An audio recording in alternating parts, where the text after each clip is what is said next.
36 years of basketball knowledge and life skills. Your host, Coach Goins, focuses on today's topics on and off the court, helping players and coaches achieve their goals. So get ready for another fast break episode of Basketball More Than a Game with your host, Coach Goins. Hey, good afternoon, ladies and gentlemen. It's that time again when we have a special guest. And you know what? It's not a special guest because he is the co-host, and it's once a month that we're going to get together. You know what? Coach Goins has been on vacation.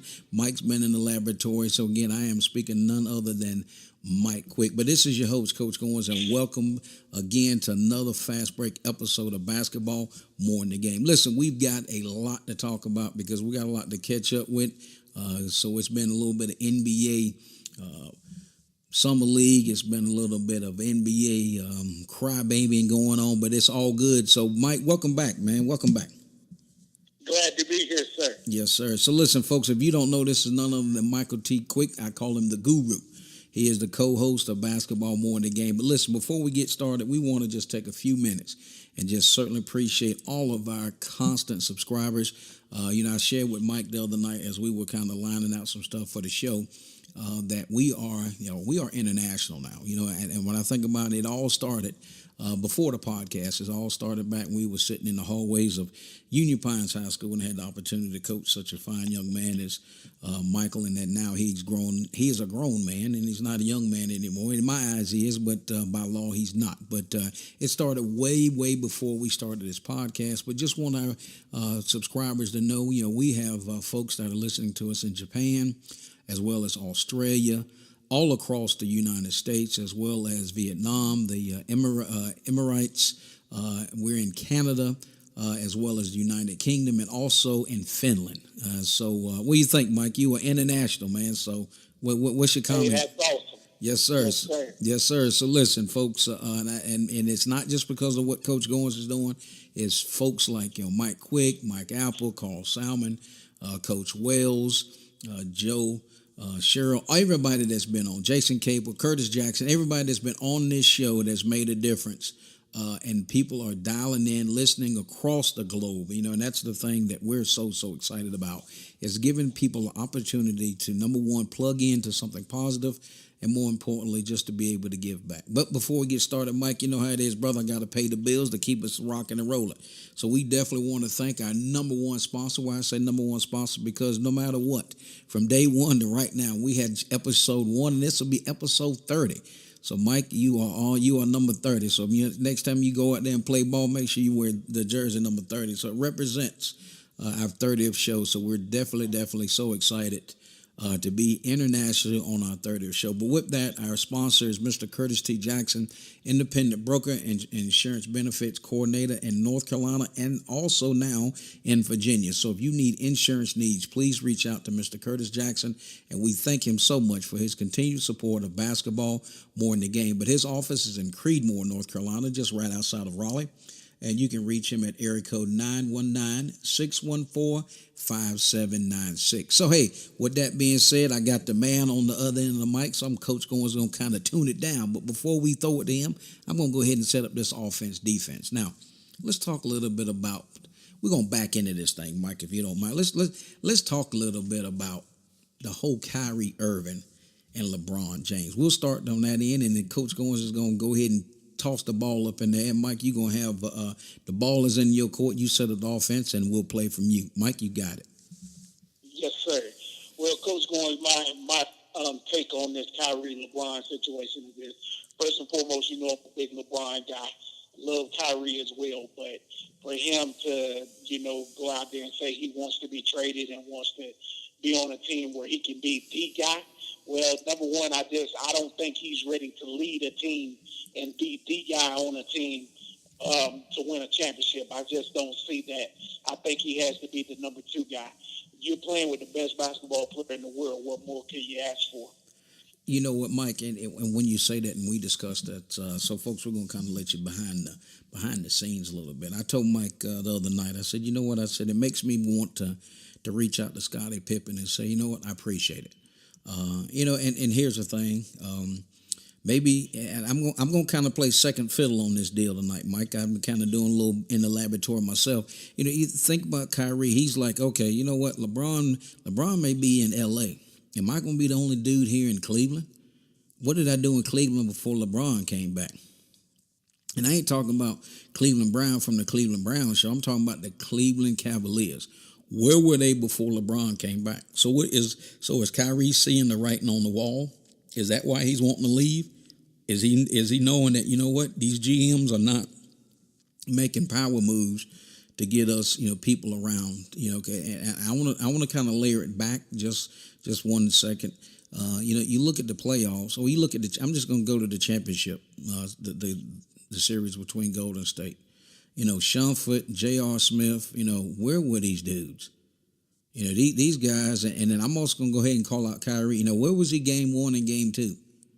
He didn't start playing till his back was against the wall. Where was he game 1 and game 2? And to me, he's a defensive liability.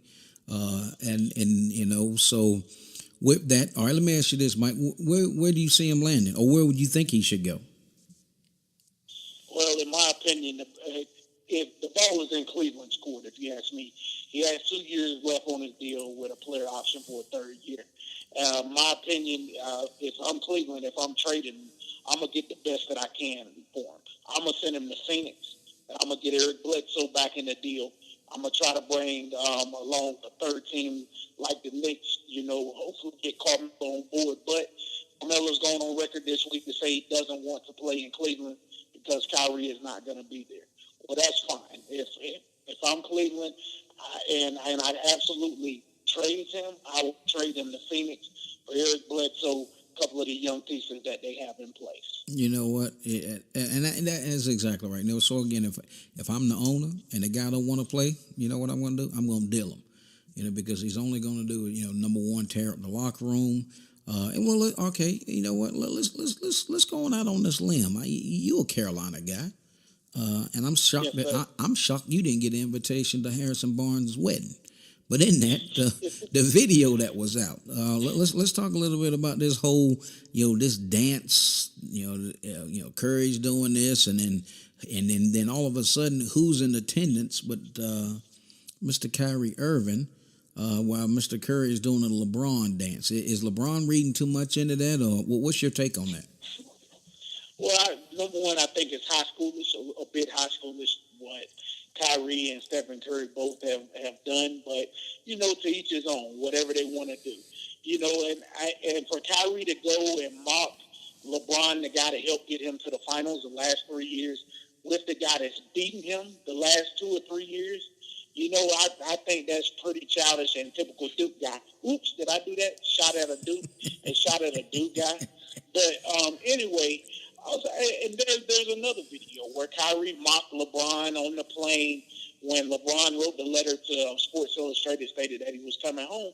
And Kyrie made another video out there that said, "I'm coming home. I'm coming home. Tell the world I'm coming home." Just more high schoolish stuff, Coach Goins. I just don't understand it. It's a lot of times I'm going to go ahead and call the NBA out.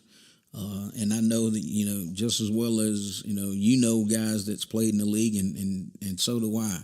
But I'm going to call them out.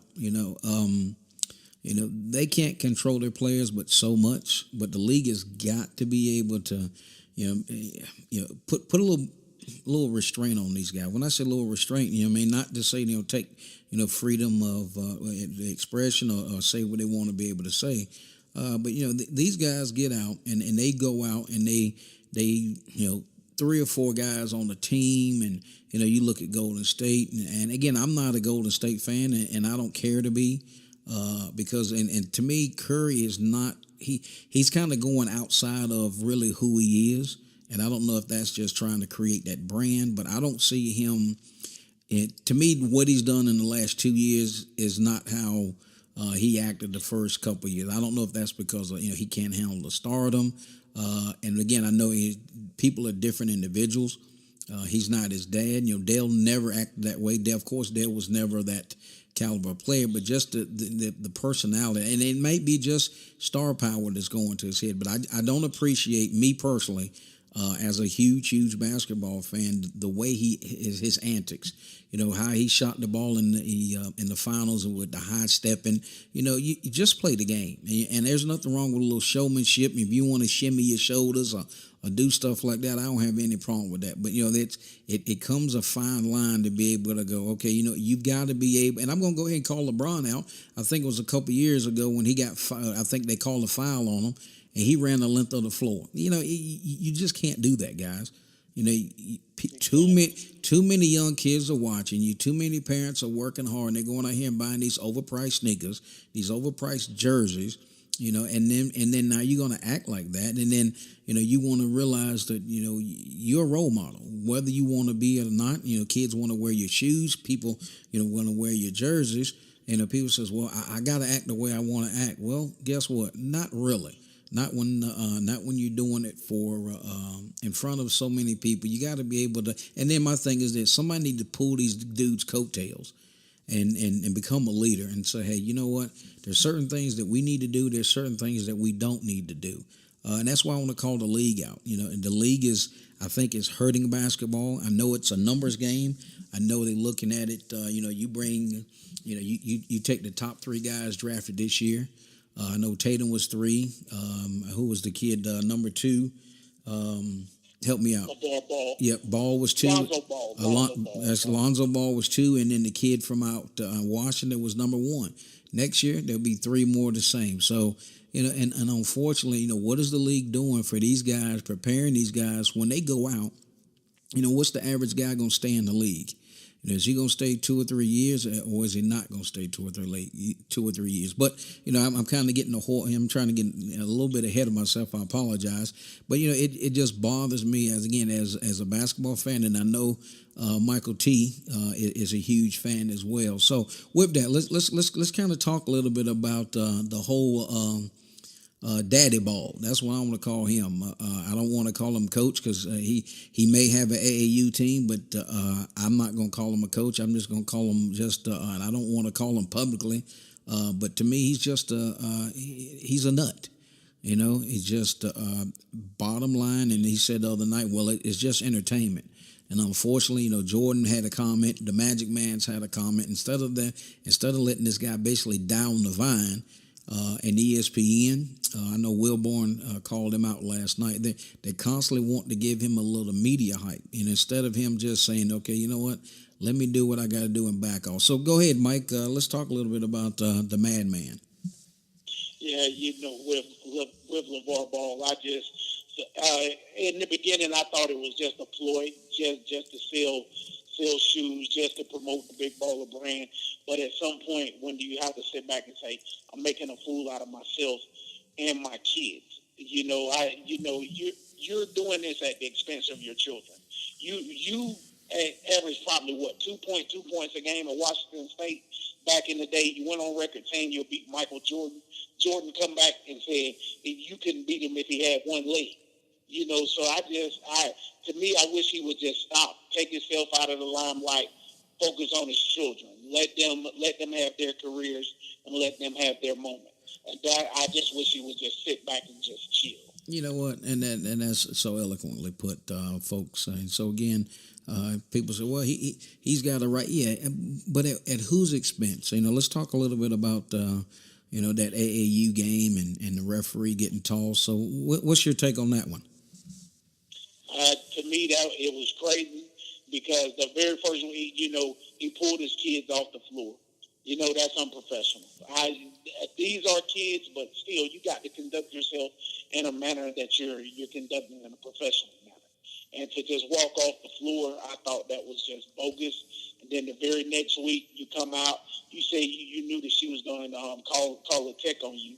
And I just don't understand that. I mean, number one, you degraded her as being a female referee by calling her out like that, and I didn't appreciate that. I thought it was a lack of respect on his part. Right, and then my thing is, and I don't want to be misquoted, but if I got my facts right, it was Adidas that asked her to but basically pulled her out of the game. And I'm just like, okay, so what are we doing? I mean, here's the thing: you gotta everybody that's out there that's ever ran a basketball organization, the bloodline to a basketball organization is not the teams that's in the tournament. It's not the coaches in the tournament. It's your officials. So now here's AAU or whoever sanctioned that. I again, and I don't want to use AAU, but here's I'll just say travel basketball because I don't want to throw any organization under the bus whatsoever. So we'll just say travel. But here's a travel basketball tournament where Ball is he's out there doing his thing, gets in it with the official, and as Mike said, pulls the team off. I don't care if I'm getting beat by 60. I'm not going to pull my team out. I mean, we may try to execute and just work on some things, but just to take your team off the floor at that level and their kids, and then they go out and they're switching referees right in the middle of the game and then taking the official out. You're really creating. You're taking away from the game of basketball. You're taking away from the kids. Now, as Mike said, you're putting the light on yourself. But then, who's this organization that's sponsoring this tournament and then turn around and pulling the referee? No, you sit the coach down. You suspend him for the rest of the term. You do whatever you need to do. If you got to give him a refund, you give him his money back. But I don't understand why we're going down the road with this whole ordeal just like I said, with this nut. And for you young listeners, don't get hung up on what Coach Goins is saying with nut. But in that you will live as long as you live. You'll run into people that's just kind of go against the grain. So what, Mike, I appreciate the openness and your comments in reference to trying to create the synergy around the game of basketball. Most importantly, because it's for the kids. It's not for a coach. It's not for the referee, but a referee is gonna call the play. Just like when I used to referee, I used to tell the players, I'm not gonna say anything to you if you miss a shot. So if I miss a call, don't say anything to me because we're human. Referees are not going to see everything. They're not going to be able to call everything. Every call is not going to go your way. It's just if you want to hang your hat and blame every official that's running up and down the court because the inability to play or lack of their ability or the referee stole the game, call it what you want to. As I always tell people, the sun's going to come up and the Jet Center folks are going to be on page 43. Okay, so hey, listen, let's talk a little bit about that fantastic summer league as relates to the NBA. So let's talk a little bit about who stood out in your mind. Well, basically, in summer league play, Lonzo Ball, he played well after his initial outing. I thought he played well. I go over and look at a couple of guys. Bryce Johnson played well for the Clippers. Marcus Page out in Utah, I thought he played well. These guys, and people say it's just summer league, but I thought it was very exciting. It's really exciting to see these guys stand out and be able to get some hoops up under the belt. Be able to play because a lot of these guys may not even make a training camp roster. A lot of them may not see the bench in the NBA. They may be headed to the G League.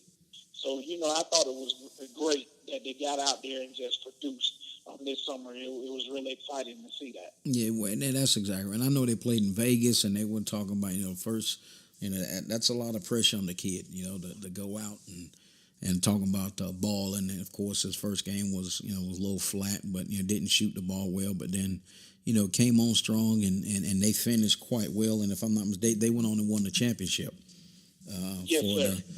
for the Lakers. And of course, what a great shot in the arm, with the Magic Man back at the helm in the front office and Luke Walton.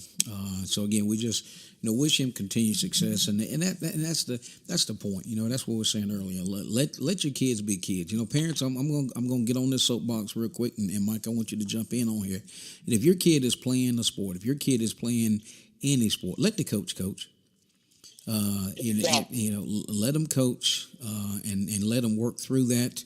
There's nothing wrong with giving that support, nothing wrong with giving that feedback. But here's the thing, when you playing rec ball and your kid is out and they end up, being on the team and You may, you know what, volunteer and help if you have the basketball skill. Don't just because you might watch the game every blue moon doesn't mean that you know the ins and outs of basketball. But if you do know the ins and outs about basketball, we're going to challenge you this day, August the 2nd, 2017, from Basketball More in the Game. Get involved in your son or daughter's playing career if you know the game and if you know how to coach. Because here's the thing. All organizations need, folks that are dedicated, that's willing to coach, and not just coach your son to be able to make sure that they're getting playing time, but coach for the right reasons. We just had actually the show is on this week, Joe Sherrill. The name of that show is Coaching for the Right Reasons. And if you get an opportunity, tell me. I have had tremendous feedback from the show that is being aired this week with Coach Joe Sherrill and how he broke it down and the importance of coaching for the right reason. So, Mike, what's your take on that, man? Oh, I totally agree with that. I mean, because for one, coaches are not going to come in your parents' houses and tell you how to raise your child. So don't come to my gym and tell me how to coach them. If your kid has enough skill to go out there and play the right way, then he's going to get on the floor. Him or her is going to get on the floor. And, just as Coach Goins said, to piggyback off that, volunteer, get involved, but let the coach these kids. That's what it's about. And I guarantee your kids will be more receptive to coaching if the parents just sit on the side and just be supportive of them. Right, and don't and as I tell a couple of my coaches in our organization here, don't get hung up in on the on game day coaches. Coach, people in the stands yell. I mean, you got to block it out. You got to be a little tougher skin, because when it all boils down to it, people think they can coach until they're sitting on the sidelines, and then the game is going on. And for those of you that don't know, trust me when I tell you this, it is a ton of stuff going on during a game of basketball. I'm just going to speak to basketball because, again, that's what primarily we're talking about. We've coached, Mike and I've coached other sports besides basketball, but, we're just going to talk about, what we're passionate about. But in that, there's a lot that goes on in the game of basketball. I mean, there was no way that we could be successful when Mike and I were on the same bench without him doing what he did. I'm looking at what I was looking at, and then Coach Salmon looking at what he's looking at. Because basically it was a three-head attack, because what Mike focused in on was one aspect of the game, and what I focused on was another aspect of the game. There was several times that Mike would sit right beside me, and he'd tell me within 2 seconds later, how many fouls he got? He'd turn back around, because, again, when you're in the game, when you're in that moment, you got to be able to look at that clock and realize, okay, all right, so all right, watch this right here. I'm going to set this scenario up. I'm going to have Mike coach us through that. All right, Mike, you coming down the court and you're down 3 points, and it's 15 seconds right before halftime. Your big man's got 2 fouls, and somebody else committed a foul. Now it's going to be a 1-and-1 for your opponent going to the line. What you going to do with your big man? I'm taking him out the game. Okay. Putting somebody in. All right. So, folks, you just heard that live right now on Basketball More in the Game. So, coaches, don't sit there and leave your big man in the game with 2 fouls in about 15 seconds. So here's the scenario. Think about the scenario we set up. So your big man's got 2 fouls. There was another foul committed, so it was a 1-and-1 going to the line. So you leave your big man in the game. Let's play this out. Leave the big man in the game. Shots up. It's a 1-and-1. He missed. They're battling for the rebound. The whistle blows. Now all of a sudden your big man's picked up 3 fouls. He turns around, throws his hands up. You as a coach, you're going to come up off the bench.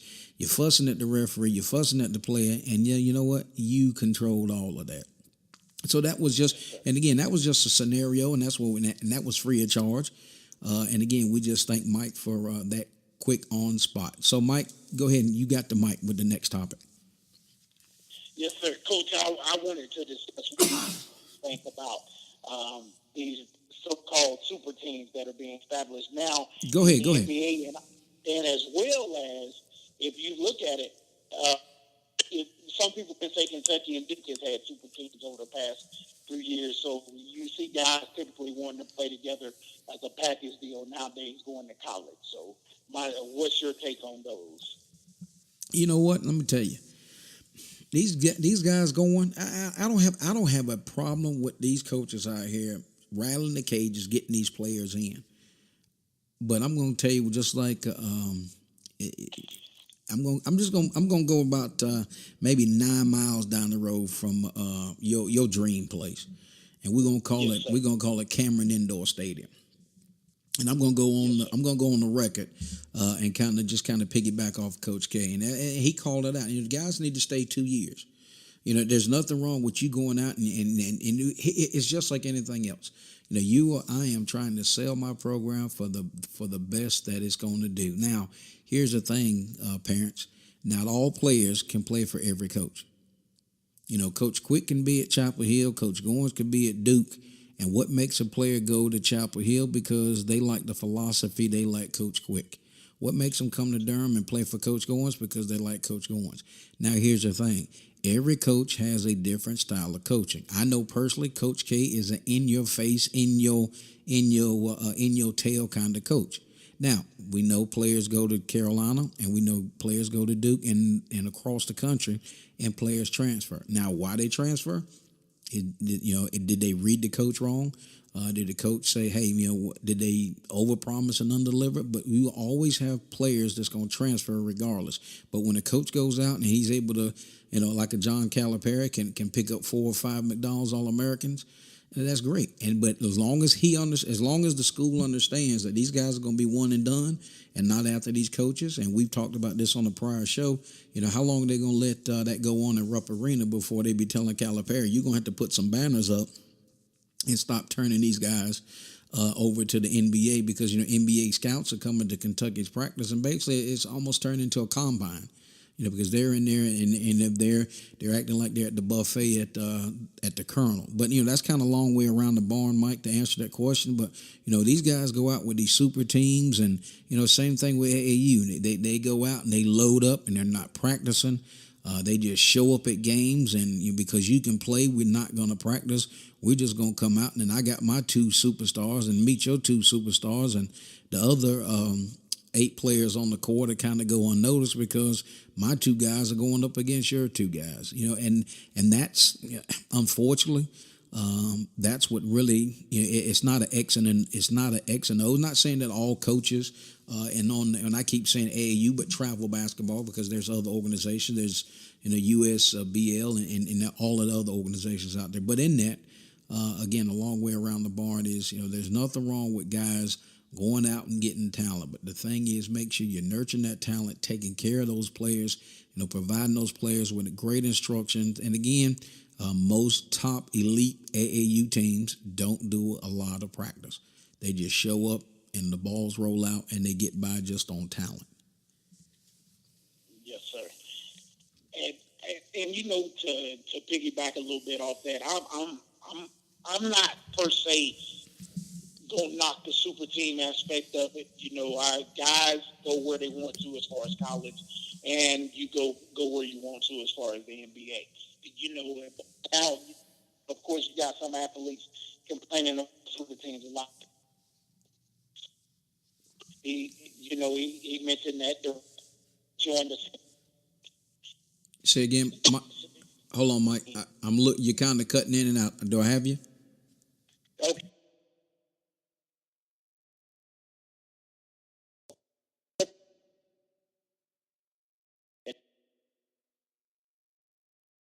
Experience works in Houston. 2 ball dominant guys.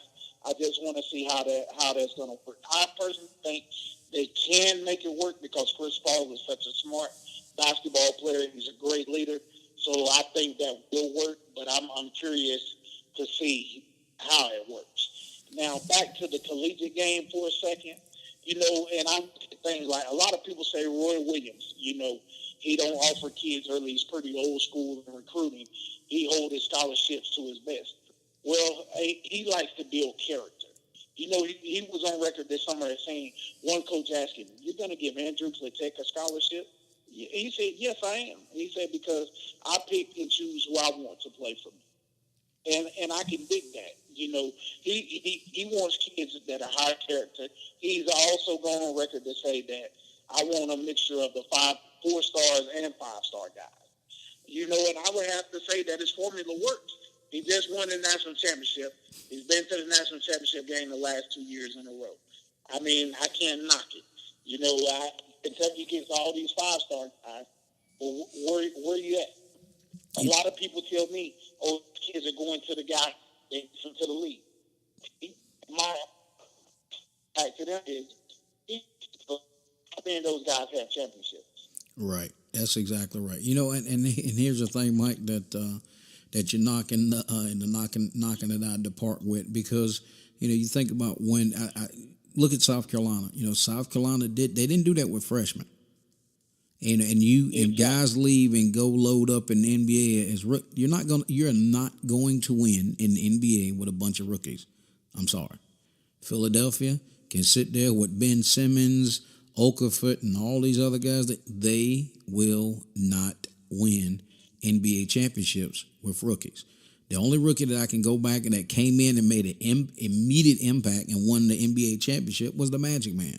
You know, he's the only guy that in 4 years he won a state championship, NCAA championship, and Rookie of the Year and MVP, as well as the NBA championship, all in the 4-year span, because he left Michigan State as a sophomore. He won high school championship as a senior. He left Michigan State when he was a sophomore. He was in the NBA as basically his junior year in college. What it was his first year in the NBA, was MVP and won the NBA championship without Kareem that year when they beat Philadelphia. So, you know, that's pie in the sky. But you're exactly right. When these guys go in and they load up with all these, you know, blue chip dudes, these guys are gone in a year. So therefore, if you don't have that balance, and I look at South Carolina, and they put the Blue Devils, they put us out of the tournament 100% this year. You've got to be able to balance with guys that's going to stay. You know, hence junior college transfers. You know, guys that saying, you know, Coach, I'm going to come in. There's nothing wrong with sprinkling in a couple of those big-time elite guys. But in that, I've got to be able to drop down and say, man, I want me some guys that's going to be around for 2 or 3 years. Now, if their career takes off and they want to grow, I don't have any. I mean, I look at Emil Jefferson. You know, I think he's still trying to make an NBA roster. But you know, this kid ended up. Who would ever believe he would have played in the most Duke games, and he was, you know, had a great career at Duke. And again, you know, the whole thing there, you go to college to play college basketball. You know, most college coaches don't get players ready for the NBA. I don't have a problem with that, because they are trying to win for their institution. They're trying to make those guys a better player. Now, if they recruit guys that can play at the next level, that's great. And if they can't, that's still great, because they're college basketball coaches, not NBA players. Not NBA coaches. And just tie into that a little bit, that's the same thing I tell parents. And I'm going to challenge the parents, and we're going to, you know, we really are trying to, you know, push the envelope tonight on this program, because, you know, parents, when your kids go out and play basketball at a young age, they're not, you know, 99.9% of the kids in the average gym is not going to play in the NBA. They're not going to play Division I. They may play, you know, D2 or D3, but most kids on these rec teams are not going to be playing in the NBA. So don't be in the stands treating it like, okay, you're in Carmichael, or you're in the Dean Dome, or you're in Cameron Indoor Stadium, or you're in Rupp Arena. No, you may be in Southern Pines, you may be in Aberdeen, you may be in Fishersville, you may be in Stanton, Virginia. So let's treat it that way. You know, treat the game with respect, honor the coaches, honor the players, honor their opposing team, because number one, they are youth. And I always open up my seasons and say, I do not coach. I am not a high school coach. I am not a college coach, and I'm not an NBA coach.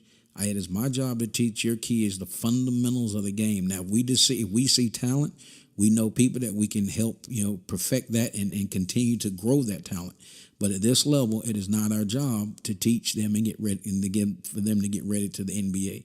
So therefore, you know, please, you know, bring your level of commitment and meet our level of commitment, and we can build a great program, and that can be great for everybody around the board. So, all right, Mike, you got it, man.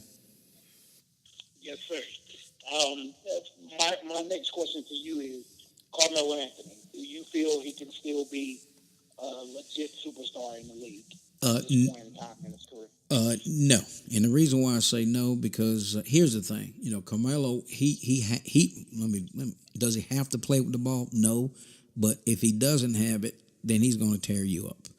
Not to say he's not a tremendous talent, but he's always been the guy that had to play with the ball.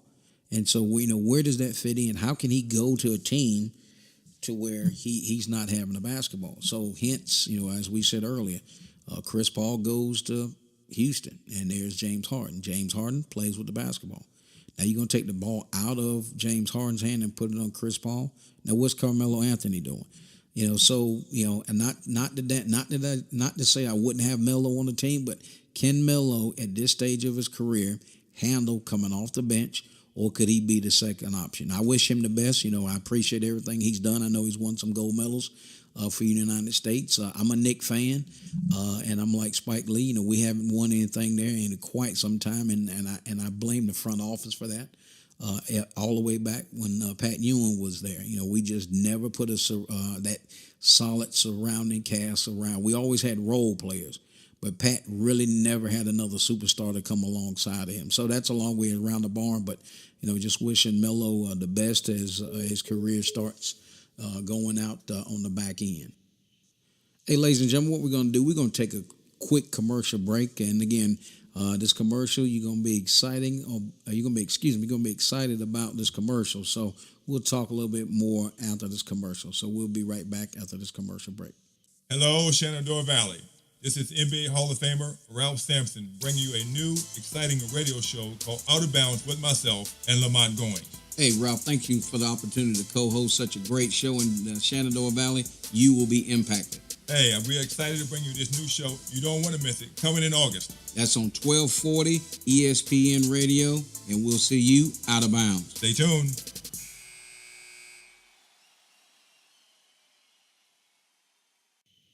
Hey, folks, we're back again. We're so excited about that upcoming show. Have an opportunity to co-host Out of Bounds with Mr. Ralph Sampson. That is correct. The legendary, the last three-time college basketball player of the year. He's asked me to co-host, and that's going to be on ESPN Radio 1240. That's coming in August, and we are churning. We're going to have, just kind of let you in. We're going to have folks on like Franco Harris, Magic Johnson, oh my God, Cal Ripken, Sugar Ray Leonard. So, we've got a lot of guys lined up, and we are just looking forward to an opportunity to provide a great radio show to the Shenandoah Valley. So, hey, Mike is back with us. We had a little technical difficulties and a little bad weather down south, but that's all right. We still got the guru, and we are absolutely churning. So, again, folks, we just certainly appreciate your time and your talent. And don't forget, you can always check out Basketball More in the Game on iTunes, Stitcher, SoundCloud, Podbean.com, and also on Facebook.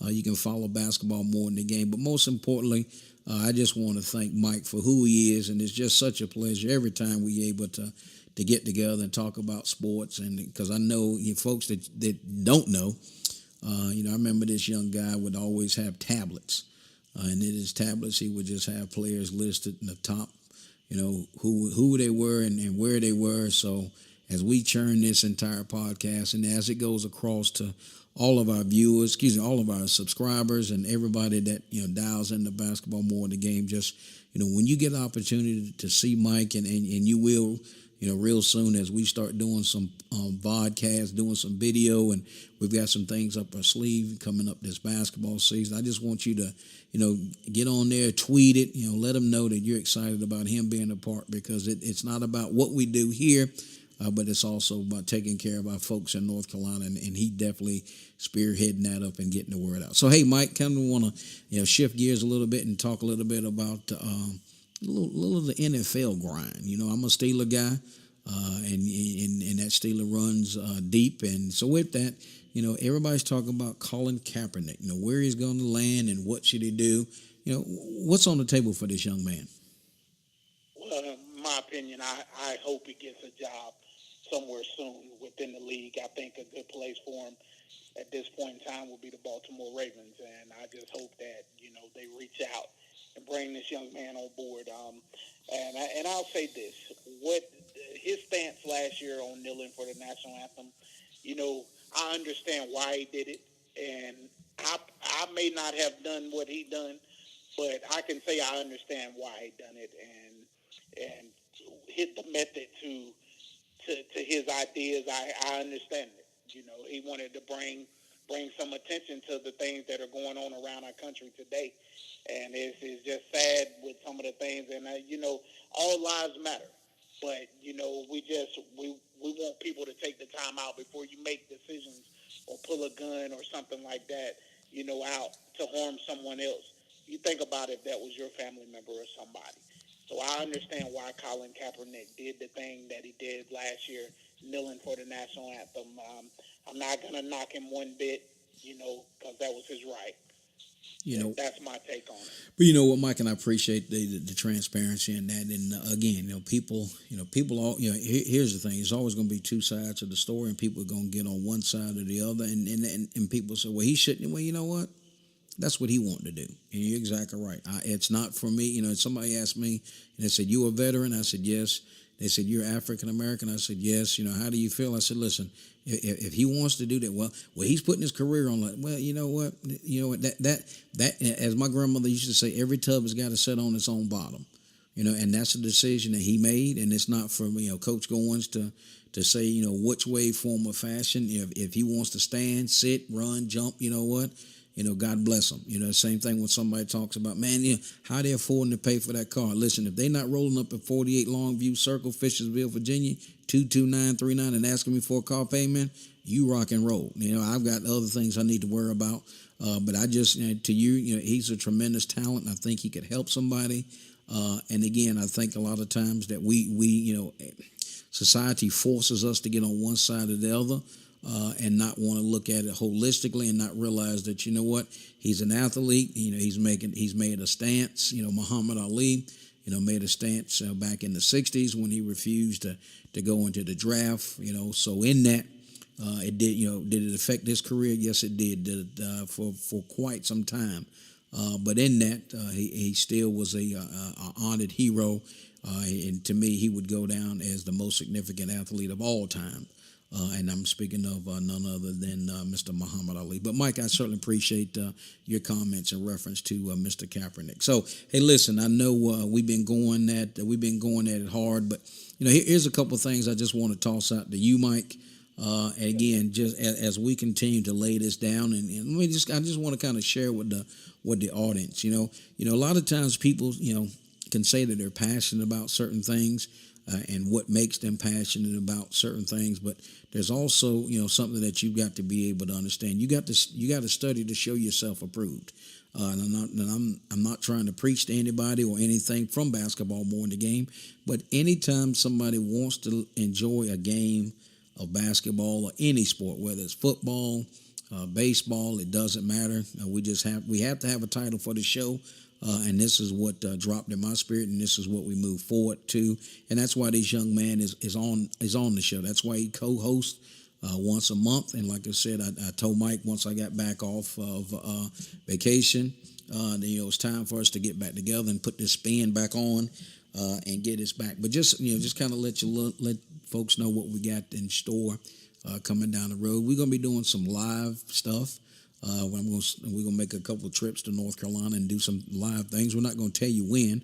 We're just kind of sharing some light to that, because again, a tremendous talent is on the telephone from North Carolina, and we know his time, his effort. His wife supports him.